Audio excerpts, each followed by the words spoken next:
I'd like to welcome to the stage Peter Szulczewski. I'll never get the pronunciation of his name correct. I'm sorry, Peter. From Wish, and Christine Liu from Affinity, China.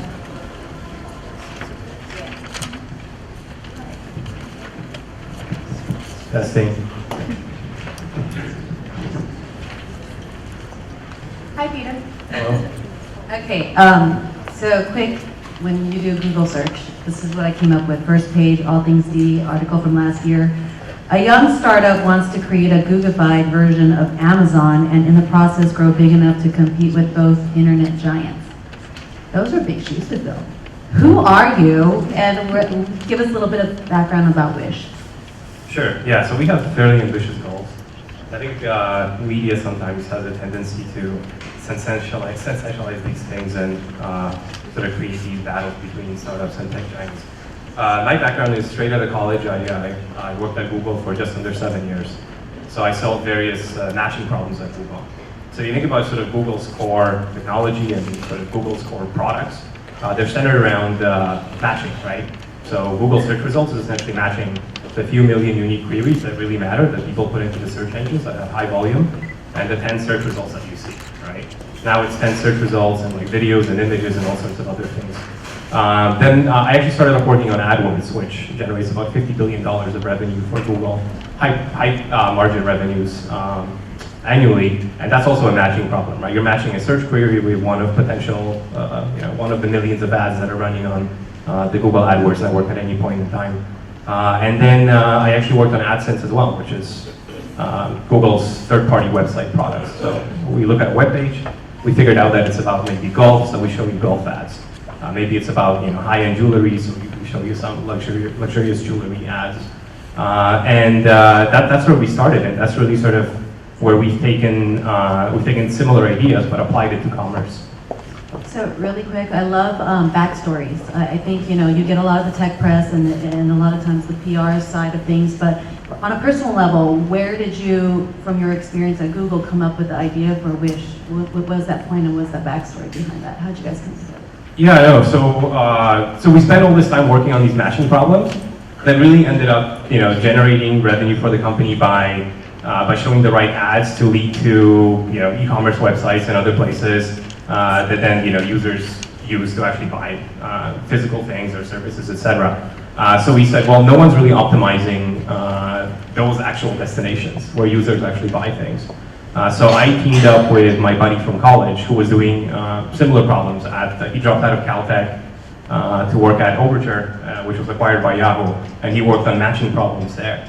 So that's sort of where we're coming from, and we really thought that in the space of mobile, which is our focus, we have a mobile shopping app. Think of it as a shopping mall. Matching the right users with the right items is really important. So we now have about 24 million users and probably about 7 million unique products, right? And in the world of mobile, there's less of this interactive search behavior. Users don't tend to sort of type in queries and then research things.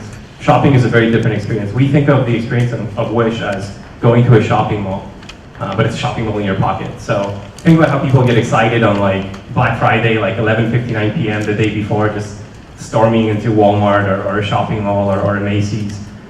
We want to sort of provide that kind of experience to users, but of course we have to show them interesting things because the attention span on mobile is much shorter, and people aren't really willing to search for things or input stuff into their keypads. They just want kind of the right entertainment value immediately, and then possibly buy something or move on.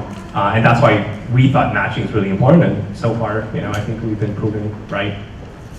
Great, and then just downloaded the app today, and I had my colleague Jody using it. Her exact words: "This is easy and eclectic." So I'm curious as to how the app works. When you're saying merchants, where are the merchants coming from? How are they signing up? And then how are you getting your users? And how are they? Yeah, great question. So we launched the app actually in December 2011, but we launched it as a website, and then we developed and launched the mobile apps, iOS and Android, sometime in 2012. I think iOS was April 2012, and then Android followed a month or so later. And throughout, since then, we've been just making it easier and easier and easier and easier. So I think we have three hypotheses, one which I kind of covered, and some are more contrarian than others. One is the mobile shopping is vastly different. Like the usage patterns are different. Users have very short attention spans. They just want to be delivered relevant content, engage with it, and then kind of move on.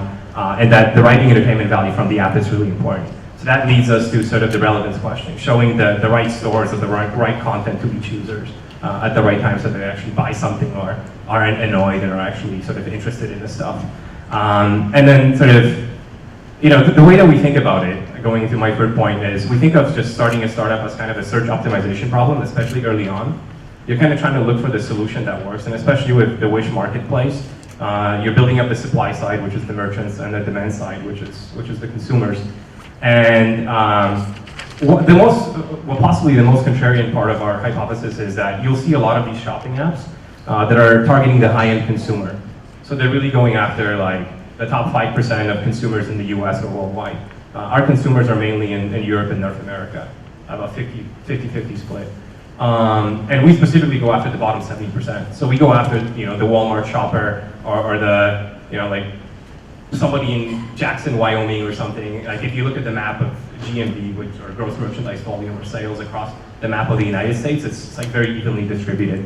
And we think because no one's serving those users, they're actually the most loyal, and they're looking for sort of maybe lower price points. So it turns out that actually Chinese merchants, export-oriented, or actually focused on selling on Taobao or Tmall, actually really work well.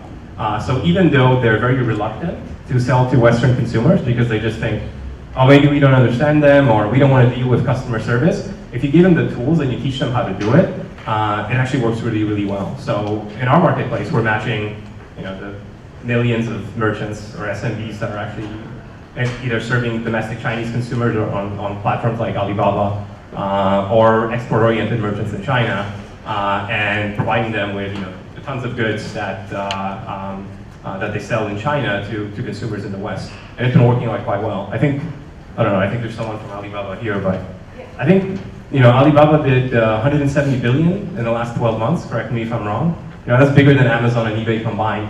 And it's really kind of discovery-based shopping. It's almost kind of like a lifestyle. I think that's how Jack Ma describes it. It's much more like, I open something, I buy it because I like it. So we're never gonna, as the article says at the beginning, I don't think we're directly going after Amazon in the sense that no one's gonna download our app and be like, oh, I need a new HDMI cable for my big screen or something. We're going after sort of discovery-based shopping. Like, here's some stuff that we think you'll like, just based on sort of what you've done before, who you are, and we'll try to get better and better at that all the time so that you're excited when you get a notification from Wish to actually see and potentially buy some stuff that you like. So you make it sound so simple. Merchant signs up in China and starts selling to North American, European customers. How does that actually work? Are there any challenges, or is the app solving some problem? Why haven't they been doing that already on other apps or in other platforms? What problem are you guys specifically solving for them? Yeah, that's a great question. I guess there are a bunch of problems. One, there's no sort of easy way for consumers to access those items, right? Another problem is actually the reluctance from the merchants. So you actually have to convince them that they're able to do this. Another challenge is actually educating the users. And the way that we've got it set up is, for most new merchants, the consumers have to wait a long time to get their stuff. So there's a trade-off between, hey, this is really cheap, but I'm gonna have to wait, 3 weeks to get it. And we try to make that expectations really clear and upfront, and that works. And then we actually have another solution where, because we're entertainment focused, we're not like waiting for a Google search to come in to drive traffic to Amazon to buy that HDMI cable. We're much more like, this is what we show, teenagers in Arkansas or something, right? Like female teenagers or women teenagers, group of girls, I guess, in Arkansas. And we're able to sort of predict what people are going to buy where and like which sizes. So we're able to sort of move those items to warehouses near where the consumers actually are that are going to buy them, and get to them in 5 days. So that was a big challenge that we solved that nobody else really paid attention to. So you guys do fulfillment? Is there a... I mean, it's a third-party solution. Like what we do is we say, hey, for the merchants where we have a really strong relationship and that trust us, we say, look, we know you're going to sell, 700 of those watches next week in Italy, right? So why don't you actually move it to a European warehouse, and so that the consumers get it faster. We'll promise you greater distribution, greater promotions, and we'll actually highlight to the consumers, and the consumers will know that they'll be able to get it within 5 days as opposed to waiting 3 weeks. and that makes everyone happy. So challenges so far, or is there anything in the the past year and a half that surprised you, where you guys thought you were going to start off at and where you're at now, where you're heading? Yeah, sure. The more you work at this, the bigger the challenges, but it's kind of fun. So we like doing that. So one of the biggest challenges is just managing expectations, right? So I'd say on the supply side, meaning the merchants, one thing that we realize is that when a new merchant signs up, because they're fairly transient, we actually have to get them a lot of sales really quickly. Like if we don't get them sales within the first week, like meaningful sales, they're just gonna move on. They're gonna be like, screw this, I'm back to Tmall or whatever, right? So it's actually important to get them to engage, right? And you almost have to treat them like consumers. You have to sort of scale them up and give them feedback. It's almost like gamification. And of course, since they're Chinese merchants, you have to provide them with services like, most Chinese merchants don't have the capacity to do the customer service in like French, or like Dutch. So we have to provide services in order to do that. So you have a team actually internally that can translate or facilitate customer service issues or things like that in different languages. Yeah, I mean, so we like plug in Google Translate, but then if the and there's actually just one button, you like click it, and it actually works sometimes. So it's like we detect the language. It costs us like almost nothing, and we allow we actually it's kind of funny, like sometimes the tickets get really long, and we look at the conversations between the merchants and the customers, and it's like the customer speaking like Dutch and the Chinese merchants speaking like broken English and like translating into Dutch, and somehow they're communicating. But yes, we also have our own teams that speak all these languages, and they basically jump in.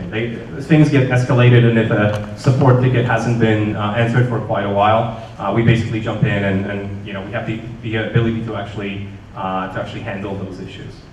And so just an idea, where are you based? Do you have teams in different countries, or are you guys just based here? What size of the team, and where are you guys headed in terms of growth? Sure, yeah. So we have about 60 people in the US. All of that's in San Francisco. We have a team in Shanghai that works on the merchant side, and we have some people in Europe that are basically on a contract basis. We don't have any sort of exact locations there. Yeah, that's essentially where we are. And who would be your competitors? Like, I just downloaded this today, and I'm just wondering, what I like about it is the fact that it's so hard to shop on mobile sometimes, because we're so used to, at least in the States, we're so used to a format where you're in front of your laptop and you've got all merchandise. And here I'm working off a tiny screen, so that seems to be an advantage. It's an advantage if you can do it right, and it turns out the simpler we make the experience, like the better it is. Like, coming from Google, Yahoo, Facebook, all the guys on the team, at least on the product and engineering side, they're very metrics focused. I'm sure like in terms of games as well, right? So we measure these things fairly religiously. We all have a technical background. So sort of, we know that when we make things easier, we just the people use the app more.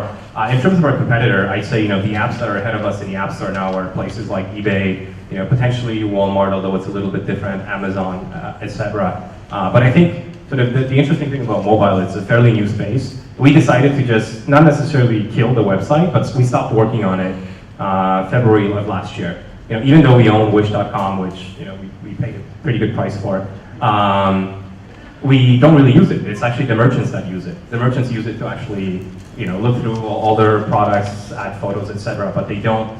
The consumers actually engage through the mobile platform, and that's a challenge in itself, right? A lot of our consumers, if you actually talk to them, have never shopped online. So at some point I was taking 3 support calls a day, just for the fun of it, just the English ones, and they just had no idea about like tracking numbers, like the most basic things. So in that sense, we're really competing against your local shopping mall. I mean, maybe something like QVC or Home Shopping Network, where you're deriving some kind of entertainment value through walking through the mall or watching a QVC Home Shopping Network show. So I have a question related to your Alibaba and Jerry Yang connection. How did you get Jerry Yang interested in what you're doing? Yeah, it's a good question. I think we had a bunch of connections, and then once he decided to pursue investing, we were supposed to meet up a bunch of times. So Hank Vigil from Microsoft, Joe Lonsdale from Formation 8, Mike Marquez at Code Advisors. I don't know if these names are familiar, but they all knew Jerry. They worked for Jerry, and then once he left and he started doing investing full time, it was pretty obvious that we met. He liked what we were doing, and then we've had a great relationship ever since then. And he was involved in Alibaba, and he's also on the board of Rakuten. So he's actually got a lot of deep e-commerce insights, even though he's coming more from the content world. Any questions? Yeah, all the way in the back. Yeah, you're gonna have to shout.